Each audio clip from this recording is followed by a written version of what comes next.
Okay, ladies and gentlemen, welcome to another edition of the broadcast. I'm your host, Josh Reeves. This is the Friday, July 28th, 2017 edition of the broadcast, and we thank you very much for being with us here for another edition of the show.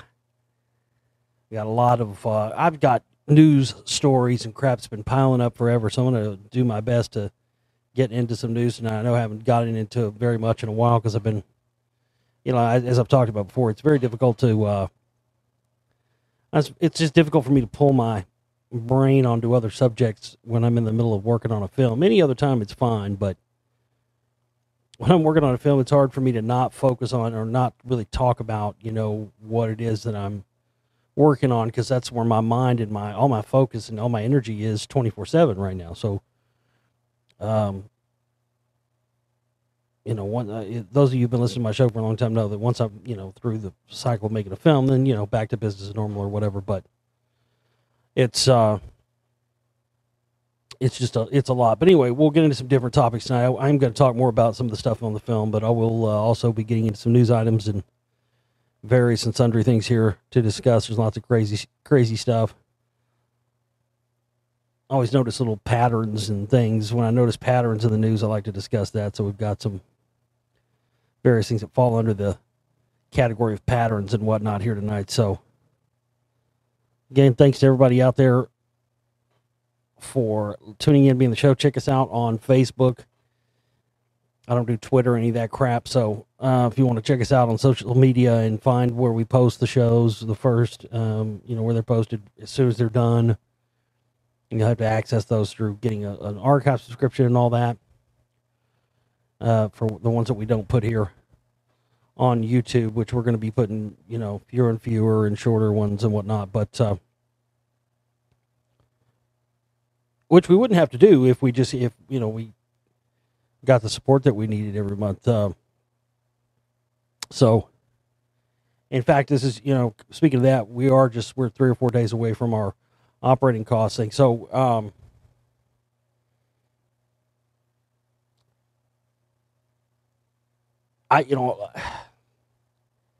it's just my hands are tied here. I don't know what else to do. I'm thinking about doing something where, like, I don't know how I'm going to do it yet. I'm going to do some various things.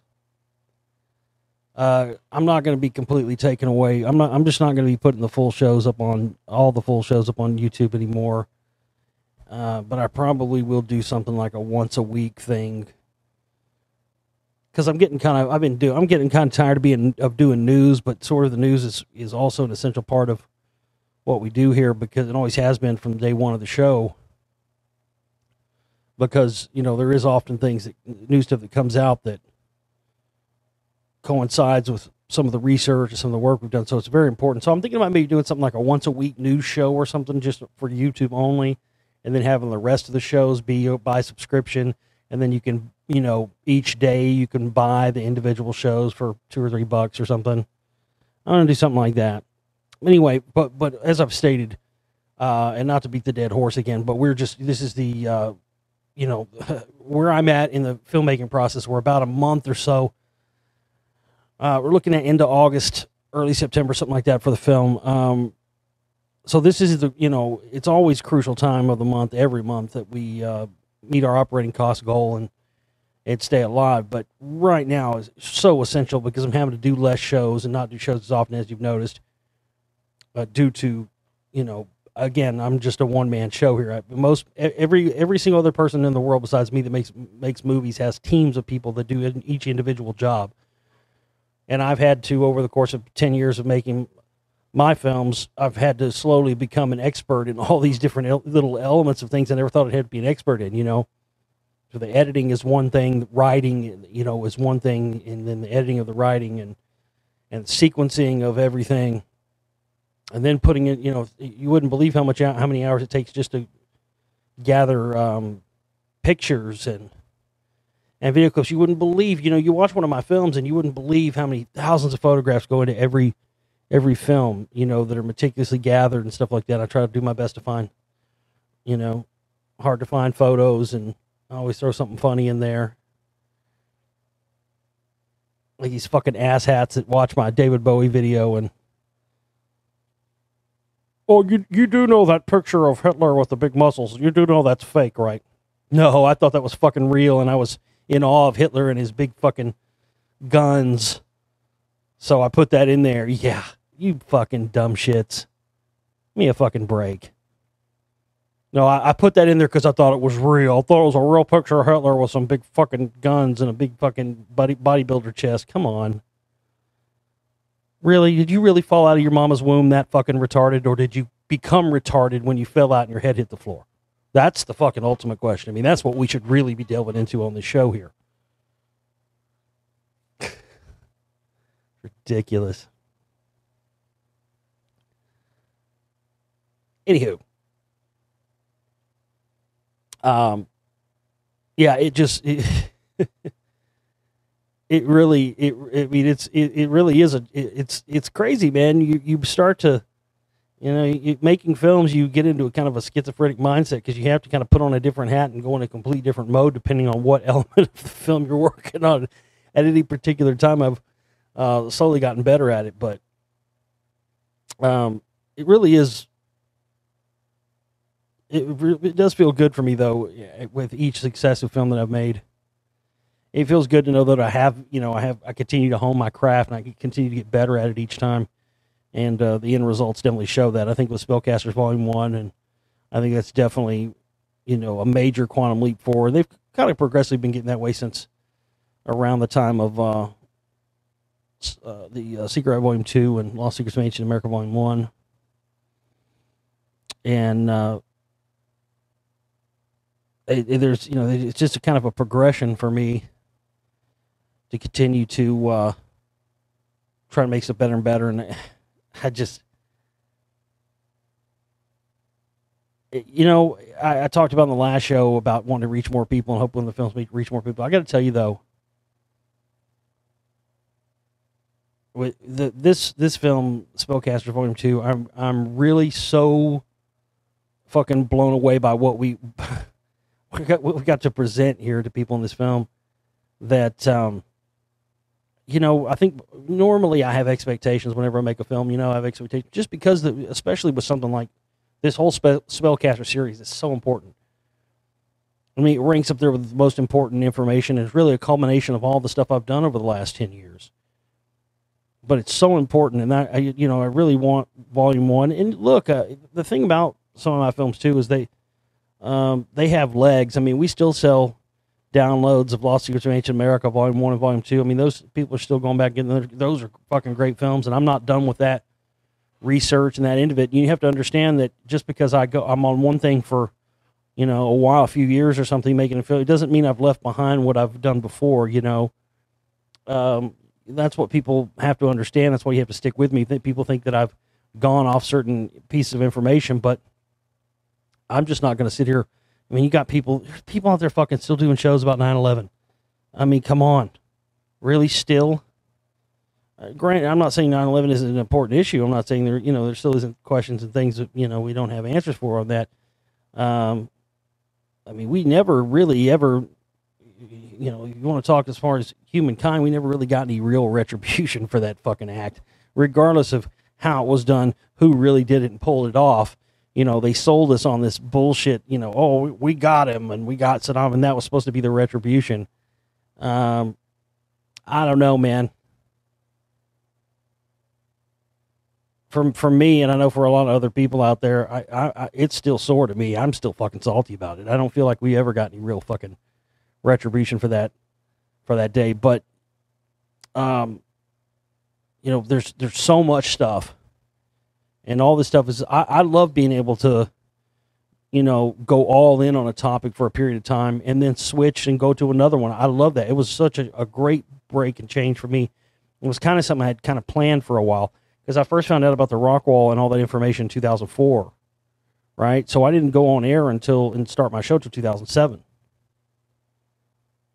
But 2004 was when I first found out about the rock wall. And even then, I remember just saying it to myself out loud, I mean, I had never made a film. I wasn't doing a radio show yet. Didn't know how I would even ever go about doing those things at that time. Didn't know how I would make it happen. And had no clue. But I said right then and there, I'm gonna make a film about this. I'm gonna expose this. This is like, because I talked about this many times, but I can't put it into words. Having all these experiences growing up around this, the outskirts of Dallas, the Rockwall area out there, and and having strange experiences and talking to people, seeing UFOs and missing time events and all this stuff, and just like a lightning bolt, I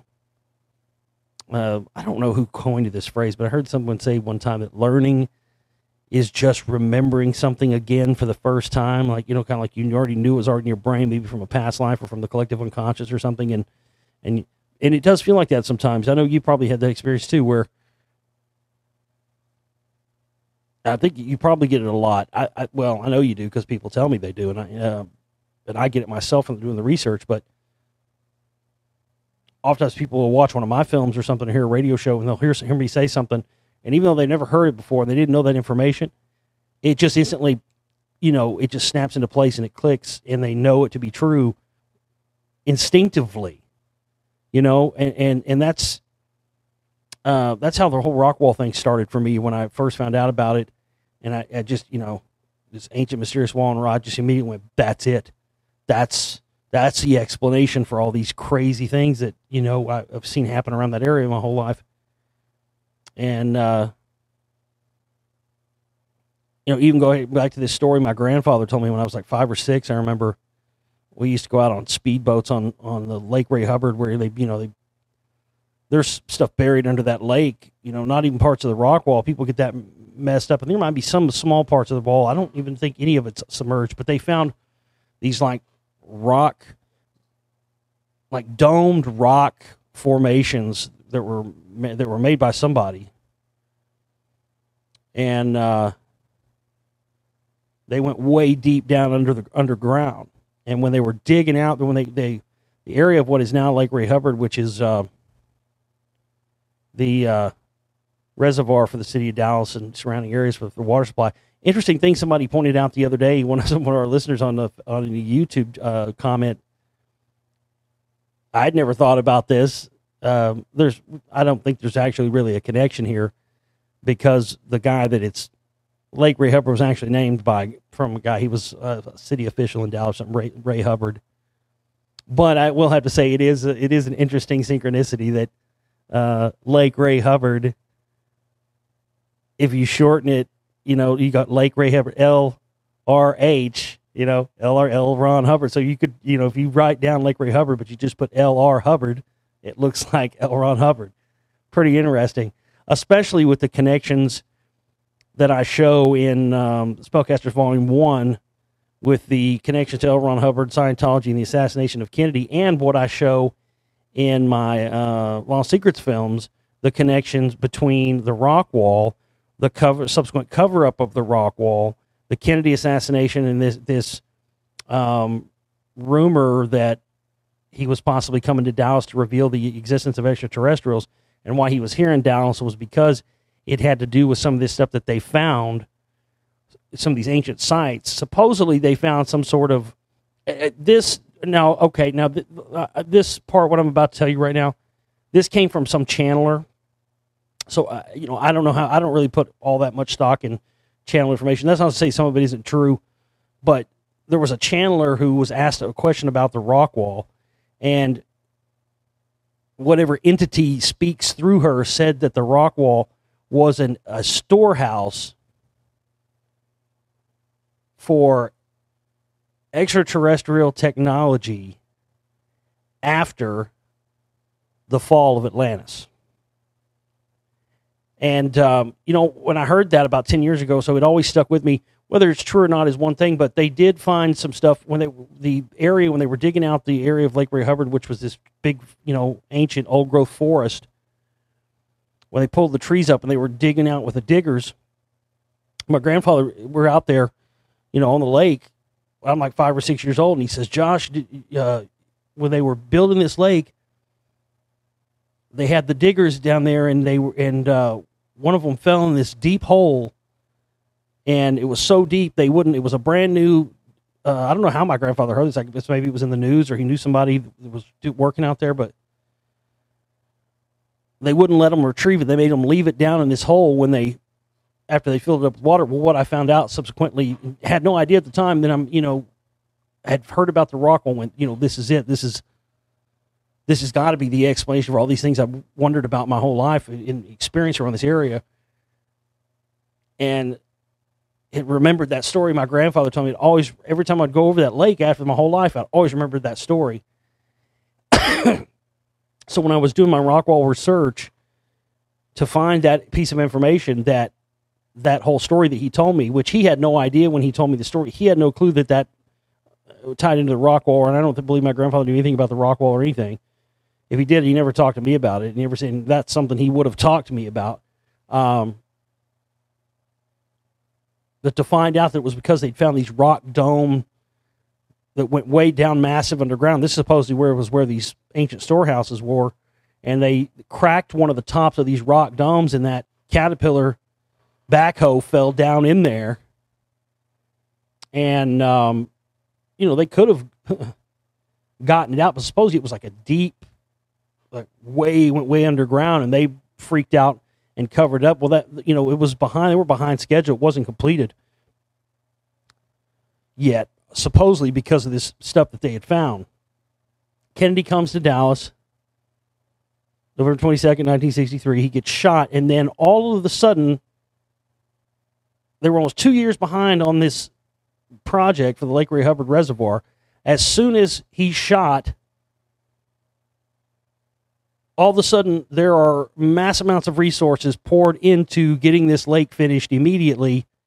And then all the stuff that was under there, of course, it still lies under the water of that lake. And I also talked about the other connections to the Rockwall thing, the Kennedy thing, that, where the original formation of the Rockwall, the first time it was found, was on the Wade farm in Rockwall. And it was found by the grandfather, or maybe the father or grandfather, maybe, I can't remember, of the guy who was Wade, the Roe versus Wade. He was district attorney in Dallas when Kennedy was assassinated. And he's the famous Wade, and of course the Roe versus Wade abortion case. His grandfather was the one that originally found the wall. So, I mean, there's all these connections that connect back to the Kennedy thing, to the Rockwall thing. So, yeah, I mean, with what our listener pointed out there, just that strange coincidence with, Lake Ray Hubbard. It did, whenever you do research the history of that guy, Ray Hubbard or whatever, I guess it was him that, they say it was him that came with the idea of the lake. I don't know. It just seems that to be such a prestigious thing, they could have named it anybody else. But I do think it's very, very interesting that, yeah, Lake Ray Hubbard, basically L.R. Hubbard. I never thought about it. It never even crossed my mind. You would have thought I would have been the first motherfucker that would have thought of that. It didn't even cross my mind. Didn't even think about it. Yeah, but and of course, as I've talked about, Congressman Ralph Hall, he's the biggest, well, he's not congressman anymore, but he was until a couple of years ago. He's the longest sitting congressman in U.S. history. And then the longest serving district attorney in U.S. history was Mr. Wade, the one that was district attorney when Kennedy was shot. Interesting, they'd both be from Rockwall and be the longest sitting of their particular jobs. You can't tell me that's a coincidence either. And of course, anytime there's any kind of digs out there for the Rockwall, there's Ralph Hall, and of course I exposed him. He's a Freemason. He's admitted that. You can go to the Rockwall Lodge, and they got his name up there and shit. So that's not a secret. But finding out he was counsel for national policy, and again, exposing what those guys have covered up, and the reason we were sold the lie for 9/11, not even about oil or anything else, but going and looting the ancient antiquities and keeping this truth that threatens the power of the priest class and the power that they have, that filters through the right wing and also through the left wing in different ways, through these different think tanks, the Royal Institute of International Affairs and all these big British groups that are funded by Central European banks that then filter into American politics and control both sides. That's one thing. If you're a new listener, you got to understand about the show. I'm not left, right here. This is truly a bipartisan, non-political. I don't endorse any political parties, left, right, or center. I never will, never have. I don't care who it is. Again, as I've mentioned many times, you don't sit through commercials here. You don't sit through a sales pitch. I don't try to sell you anything, but it is vitally important that we have people donate, or our work is not possible. And what we're able to do here, and what I've been able to do over the past 10 years with this show and in these films and stuff, is only possible because of people's contribution. So again, everybody out there who has contributed, I thank you. But now's the time when we need everybody pitching into these projects. Because we've got so much left to do, and there's so much more work I've got to do. But this, I got to tell you, this Spellcasters 2, woo! I'm going to need a fucking vacation after this shit's done. My God. All right, let's see what kind of news we can get into here tonight. Archaeologists unearth grave of giants in China. Researchers in China have uncovered the skeletal remains of an unusually tall group of individuals who lived in China's Shandong province some 5,000 years ago. As reported in Xinhua, an archaeological dig at Jiaoa village in Xinjiang's Zhenghu district has unearthed 104 houses, 205 graves, and 20 sacrificial pits. Pottery and various jade items were also uncovered. The late Neolithic site dates back to the time when the Yellow River Valley was inhabited by the Longshan culture, also known as the Black Pottery culture, who thrived in the area from around 3000 to 1900 BC. Significantly, an analysis of the skeletal remains found at this site suggests these ancient folk were freakishly tall. This is funny, though. Freakishly tall, with many individuals measuring 5'11" and above. Wow, our Chinese are Chinese are just traditionally that short, aren't they? That's like average height for us. So okay, I get what they're saying. These aren't 8-footers or 12-footers or 15-footers or 30-footers or some shit, but for that time period and for the genetic makeup, I guess, of the people historically who've inhabited that area. The paper does not report how many individuals were excavated or their gender breakdown. The tallest individual, a male, was measured at 6'3". So yeah, that's. When was the last? Well, don't answer that because you'll throw some fucking Chinese basketball player at me. But when was the last time you saw some Chinese dude that measured 6'3"?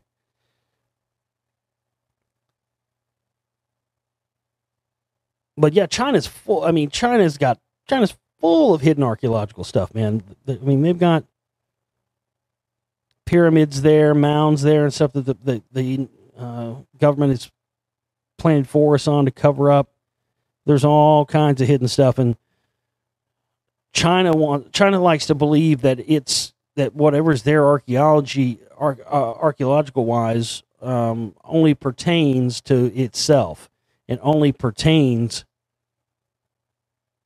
to the Chinese people. And what they've slowly found, just like I found and other researchers have found, is that there really is no such thing as an indigenous. Well, I mean, you have populations that you could call indigenous, but what I mean is when you look at these ancient sites and structures and you find these, just like, ironically, as I was mentioning there with the rock wall, giant skeletons and stuff found all around the area where the rock wall is, same as all the ancient Adena sites and mountain sites that I traveled to that are in Ohio and Indiana and all across the United States.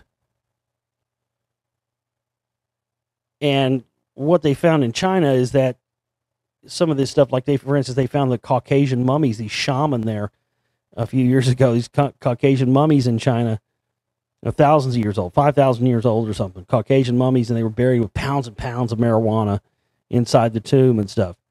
And that shit really shook up the Chinese authorities, and they really started to put a clamp down even more than they already had on some of these ancient sites and whatnot in China, because that was a big wake-up call for them, because they've always touted the line that anything archaeologically found there, pertains to only the Chinese culture and no other outside cultures or anything. Well, that's just a complete lie, because these people, as I've talked about in my film, Lost Secrets of Ancient America, Volume 1, these people with advanced technology were nomadic, and they had advanced knowledge, and they were all over the planet.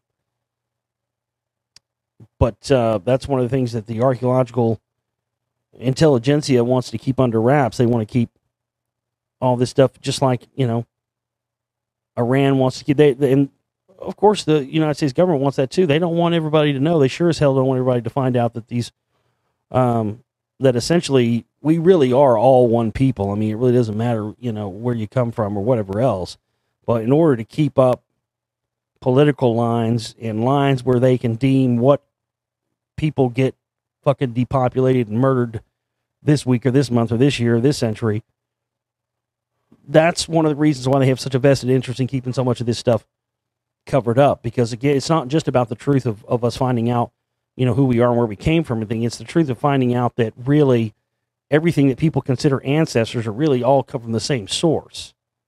So to say that one people over here in this area of the world, in this piece of land, you can only be this if you're from this land, you can only be Iranian if you come from Iran, you can, whatever. When that myth comes crashing down and people start to see the connections to religions and notice that, oh, wait a minute, well, this culture over here on this complete other side of the world 3 or 4 5,000 years ago, who in no way could have had contact with this other one, have very almost exact same religious things. You see, they want one world, one, the one world government, the one world religion. They want it on their terms. For the reality of the the true proven reality that we are one world and we are one people and we all do come from the same unique source. See, that's not on their terms. That's something they can't control. They can't steer that towards the agenda and the final end game they want. So that's one of the reasons why they keep it covered up and they continue to feed us the phoniness. And they are, as I've been predicting for many, many years, and I talk about this towards the end of the Spellcasters Volume 1.5, which if you haven't seen yet, go and see that as well. Key vital information in 1.5. That is the stopgap between Volume 1 and Volume 2.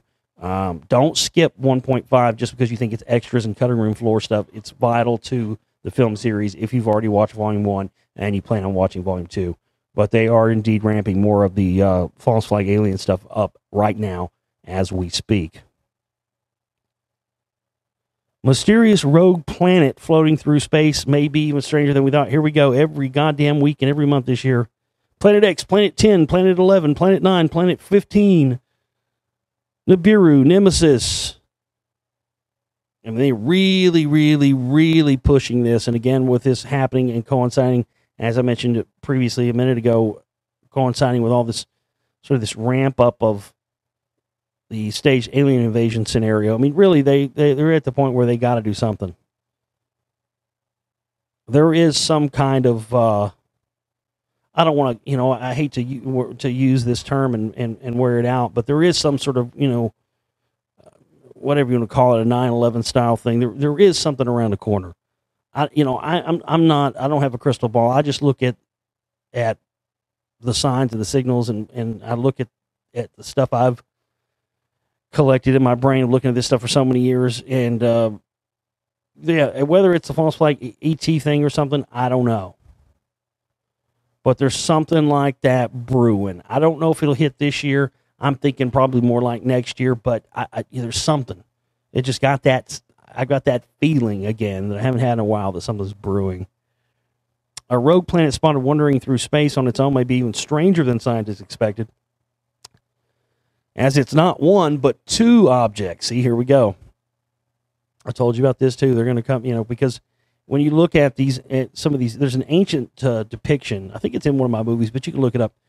It's like I don't know if it's a cylinder seal or some kind of carving, some kind of artifact from the Sumerians, and it shows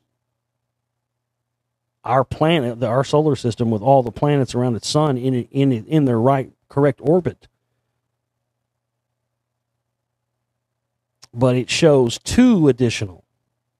This is something that the Sitchin worshipers and those people have wanted to sweep under the rug and not want you to see, because it proves that there isn't just one extra thing that the ancient Sumerians knew about, one extra planet or something. There's actually 2, and that gets downplayed a lot, and that's what they're saying here. Scientists now believe the object might be 2 tiny brown dwarfs orbiting one another, and is the smallest binary system ever found. And of course, this is, again, they've all of a sudden over the past year or so really started ramping up this Nibiru, Planet 9, Planet X stuff again. They're really starting to ramp it up. It really is an indicator that whatever they end up trying to sell us on with the false flag, stage alien invasion scenario, it's going to have to do with this whole Nibiru, Nemesis, Planet X type thing. It's going to factor into that. And with the way that, since about 2010, I guess it was, I'll never forget, man. I've talked about this many times, but it really was. I mean, when I first started my show from like 2007 to like 2010, I mean, there was nobody talking about Anunnaki stuff and alternative media and, there was nobody talking about stuff. It was like a taboo subject. I mean, I got laughed off the air many times for bringing this stuff up. And then, of course, all of a sudden, Ancient Aliens comes on, and I hear them. I mean, the first season, they were taking stuff verbatim, word for word, right out of my show. I've never been contacted by that show or anything else. Not that I want to go on there, but what I'm saying is, in that first season, they were verbatim taking things. My listeners were even pointing this out at the time. That's how I found out about it. Word for word, stuff that I had said on my show, they were taking and using in that. And that's when I knew. I was like, okay, well, this has been taboo until now.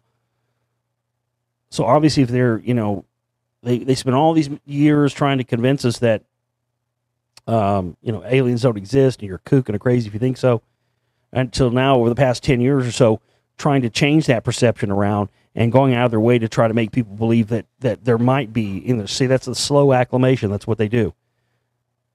Whenever they get ready to roll something, they slowly try to acclimate the public to it, social engineering, so that they don't get their feared societal collapse, which is their biggest fear. Their biggest fear is that the system of control they've worked so hard to engineer against mankind continues on uninterrupted. That's the main thing, whether that means, even if that means a country like the United States or any other country has to go down, it doesn't matter.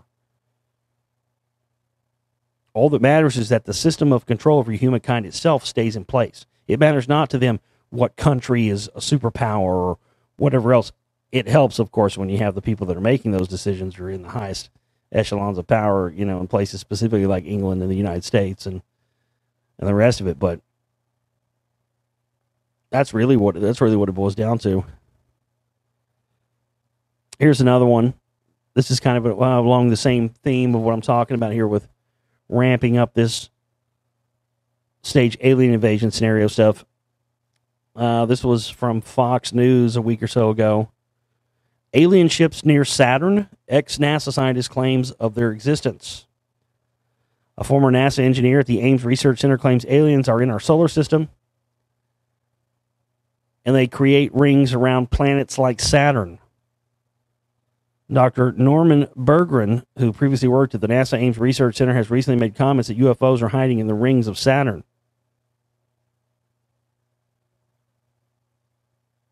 So, interesting that you would all of a sudden have, didn't it say this guy was formerly, let me go back up here. Yeah, previously worked at the NASA Ames Research Center. Funny how you have previous Never a Straight Answer agency individuals, who come out and make these claims. I don't know. I mean, maybe there is. Again, I've never doubted the existence of extraterrestrials. I don't doubt the existence of them at all. But to ignore, as so many so-called UFO researchers do, and to proliferate this agenda of continuing to push this idea constantly, these phony ideas, and pushing these disinfo stories for extraterrestrials. And, my eyes are open, man. I mean, I don't know how you could ever watch spellcasters and learn, science fiction and all this stuff. All these guys. That's why L. Ron Hubbard was in there from the very beginning, man. It's all about designing the perception for the creation and the control of, the one world religion, which, of course, as I've stated, they want to make Scientology the one world religion, because that's what Scientology has set itself up as. And that's the narrative they're going to roll out in all this. And Scientology is going to stand high above the rest of the crowd as the only religion on earth, ladies and gentlemen, that got it right. With their extraterrestrial alien. This is why so many so-called truthers and alternative media individuals are Scientology connected. Because it's all a part of their agenda. I love when and there's several stories about this. I love when they've done this with chemtrails. They did it with under Obama. They've now done it under Trump. I love when we're thinking about geoengineering the climate and spraying stuff with planes to mitigate climate change. I remember when they said that not too long after Obama was elected. And then they've done it recently again. But they do that all the time with various different things, don't they? The next 10 to 20 years, we may be doing this. No. That means they're doing it now. And if they tell you now about a new technology that they have currently, that means they've had it for 20 years. I've got examples of both of these, but one example here. But it's just they tell us about stuff. We're thinking about doing this. No, motherfuckers. Anybody knows anything knows you've already been doing this. 8 technologies that the Pentagon is pursuing to create super soldiers. They've been creating super soldiers and working on the super soldier program for decades. Literal decades. It's literally been admitted to.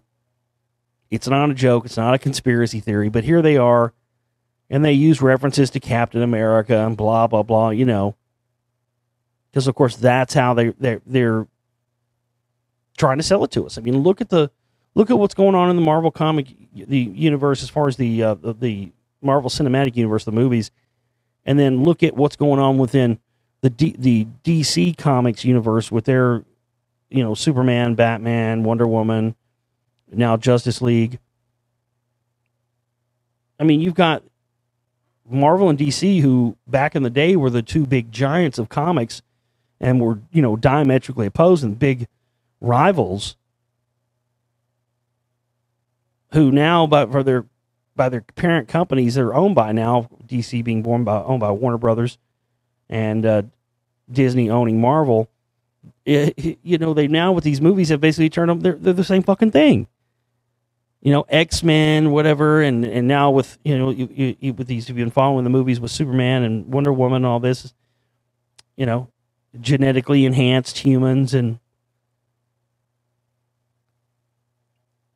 so they're continuing. This is again, they're using this stuff. That's why they had to change these movies so much and make them so different from the comic books. It wasn't about trying to do something new and interesting artistically. It's about having a vehicle to be able to get the agendas across the way they want them to get them across for the present time. I mean, the whole, come on. Genetically engineered super soldiers, that's fucking old news at this point. So is this. Let the U.S. Air Force mature into the Space Force. Now they're saying, we want to create a Space Corps. There's been a Space Corps. It's in fucking Colorado. It's been there for years. But it's another example. They tell us about, now this is going to happen. No, that's been happening for 20 years. Disney's next movie could be Watching You Too. Now, this is just unbelievable. So Disney wants to have facial recognition cameras in the theater with their films so they can gauge the audience's reaction by using facial recognition to incorporate that data into future movies. And, of course, that's what they're selling it to you as. Really what it's about is having the ability to get facial recognition scans and get you to willfully give up a facial recognition scan that'll be used for who knows what purpose every time you go into a movie theater. I mean, these motherfuckers think that they're having problems with. See, that's what I'm saying. They want to blame the problems of people not going to the movies anymore and all that stuff on downloading and the rest of it. No, it's same thing with the music industry. Oh, well, music industry collapsed because people were downloading MP3s. No. No. I was in the music industry. I've been in the music industry for years and years. The reason it collapsed is because record labels, about the time that fucking Limp Bizkit and fucking that guy that just died, all those bands, about the time and fucking Creed and all that shit, right about that time, the record labels unanimously across the board. Now, of course, the technology was developing at that time, and MP3s were starting to become, around and whatnot. But right around that time, unanimously across the board, record labels started refusing to put out or sign anything of quality or substance. All they were concerned about was whatever generic shit they could pump out and get people to buy and move millions of units of. And they caused the collapse of the music industry with that. And had there been vibrant music coming out, and had they not steadfastly started to refuse to sign any acts up until about 95, 96, somewhere in there, record labels were still signing quality acts, but there was they just all of a sudden, I think after Nirvana, as I've talked about before, these groups, when you have something like the Beatles and who started out as a real group but then became were essentially hijacked by the Tavistock group and British intelligence and the rest of it, and then turned into this agenda-driven vehicle. They fucking hate. Anytime you have a grassroots movement, I've talked about this so many times, that started individually by people and not concocted by these think tanks, it's a threat. Especially when you have people who they want people that are in the upper echelons to be, people that are in the bloodline, in the family. They want to be on their team. That was the whole reason why they wanted to replace the original Paul in the first place, is to have one of their people they knew, the power of the Beatles. But they wanted, it was such a big thing, they had to have one of their people involved in it. So I think after, you had Nirvana and you had, which would not, that was not something that was engineered. That whole thing was not engineered by a record label. Not in the beginning. It was a grassroots thing that just started from little pockets of bands around the country that all kind of, had been listening to the same stuff up to that point. And then it got co-opted. And I think after that, that's when they were like, you know what, nah, we're not going to let that happen. They were not going to because let me tell you something, whether you know it or not, Kurt Cobain was a huge, huge fucking threat to the power structure. Because just like the Beatles, there were a whole bunch of, young people. I come from that generation, so I know it. I was one of them. Very rarely do you have. That's why the Beatles were so powerful, why they had to be tamed and brought back in by the powers that be. Because they had such power, they could say anything and make and influence millions of people. Right? And that kind of power, that's why they eliminated Lennon, that's, on and on. But the power to affect that many millions of people and to sway society and public opinion and belief in such a way that isn't controlled by the power structure is dangerous. And they were not, I think they learned their lesson with Nirvana and that whole thing. They're like, we're not going to let this happen again. And that's when it started to collapse. And now Disney wants to put facial recognition cameras in there. Oh, we just want to see how you react. Right. No, it's so you willfully give up biometrics every time you go into a movie theater. Fuck you, Disney. You keep pumping out crap. You suck. And we're not buying it. That's all there is to that.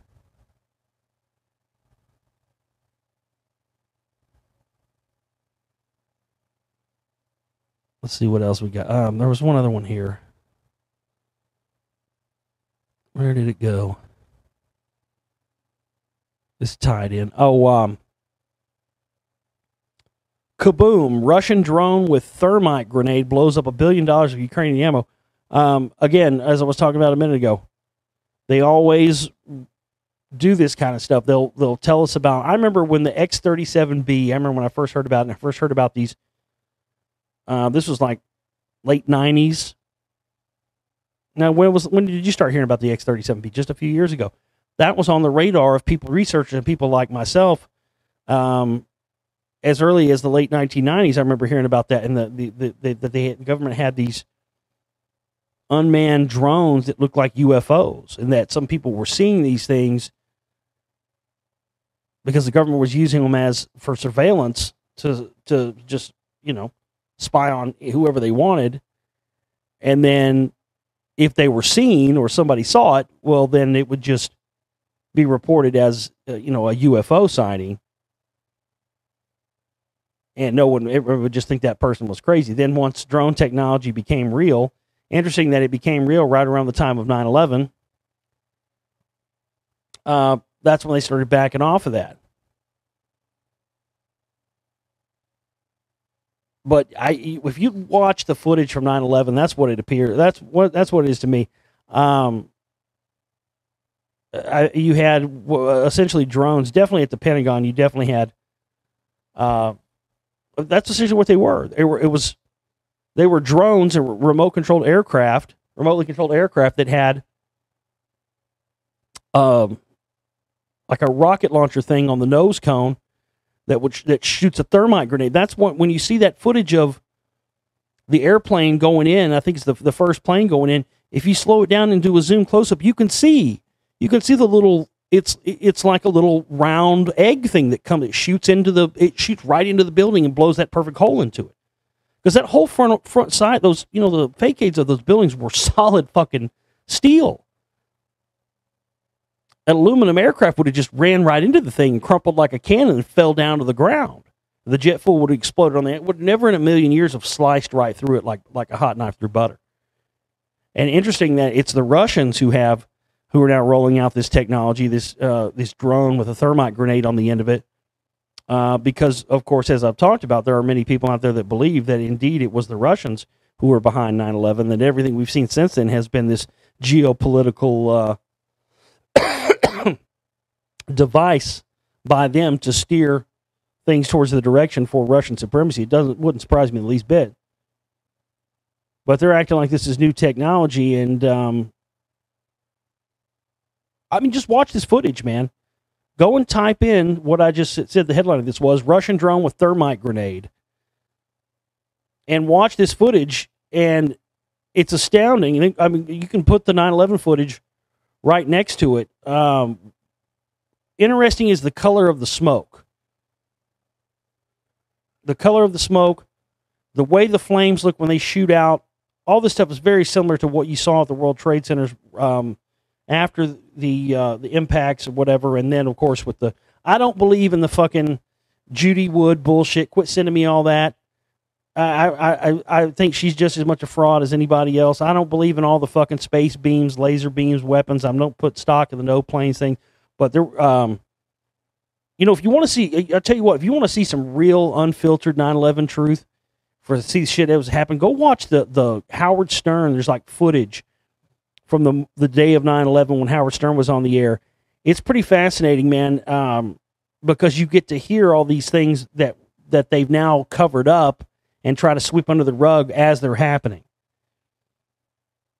Talk about a third object or a third look plane thing hitting the South Tower and just stuff like that, that was coming out. But it's pretty clear. I mean, when you watch it, it's funny because that was really the only show that was really,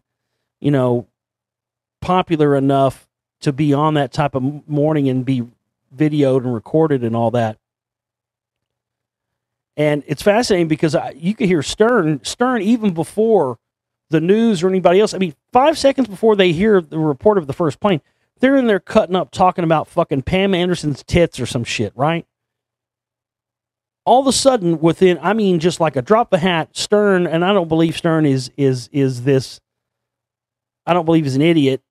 I don't believe he's a total puppet. He did work. He's kind of like the analogy I made about the Beatles. He did start out as real and work his way up to the top. And then, of course, as many people do, became co-opted. And I think 9/11 was the moment when he became brought into the power structure, or brought, I think undoubtedly when you watch that footage, because even before the news, Stern says this was probably Osama bin Laden. All of a sudden, he goes from talking about Pam Anderson's tits to all of a sudden he's a geopolitical expert and knows all the people. Drop a hat. It's amazing to watch. You're like, wait a second. When have you ever heard this guy say anything about geopolitics or this, that, and the other? All he talks about is, oh, I want to fuck you. All of a sudden, not the first plane hits, and all of a sudden he goes into like, I know everything about geopolitics mode. That was not an accident. And of course, this is why Russia has been pushing the 9/11 stuff. That's why there's connections with Jones and Trump to Russia and all this stuff. Man, this stuff has been right in everybody's face for years, and people have been too stupid to see it. And I've been one of the only few people that have been screaming about this and exposing this for fucking 10 years.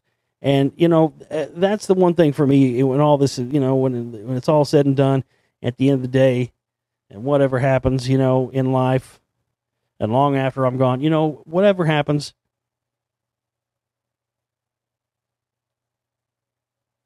I sleep well at night knowing that, hey, I tried to warn y'all. It's not my fault you didn't fucking listen. So when you think about the things that I have been right about, that should fill you into the other things that I'm telling you now that you might be a little bit skeptical about. I don't just get up here and fucking say anything willy-nilly, folks. All this stuff comes from years and decades of research. All right, well, that's all I got. I got to get back to work. Again, we've got to have your support, folks. We just we got to get our operating costs covered by Tuesday. Go and start making your contributions now. Everybody that contributes $25 or more will get a Spellcasters Volume 1.5 download. You have to email me and let me know you want it. Tell you where you want it sent. And everybody that contributes $100 will get any 3 downloads from the download shop, and you'll be entered into a drawing to win a prize worth $500 after we get our operating costs covered and everything. So go contribute. Highest contributor will win a big prize as well, same as the usual standard stuff. So if you want to find where to donate, I've said this before, the links are not going to be up on my website, theglobalreality.com. The download shop is there, so you can still go there and get your downloads and whatnot. There's also the donate button if you want to use a credit card instead of PayPal. You can do all that at my website, theglobalreality.com. But to find the links to the fundraising campaign, both for our operating cost budget and our 10-year anniversary fundraiser, you can find those links on our Facebook pages, the Global Reality Radio Network Facebook page, the Josh Reeves Filmmaker Talk Show Host Explorer page, and you'll also find them in the Read More section of the video here on YouTube and in the comments. That's all for now, folks. I'm your host, Josh Reeves. We'll see you next time. Take care.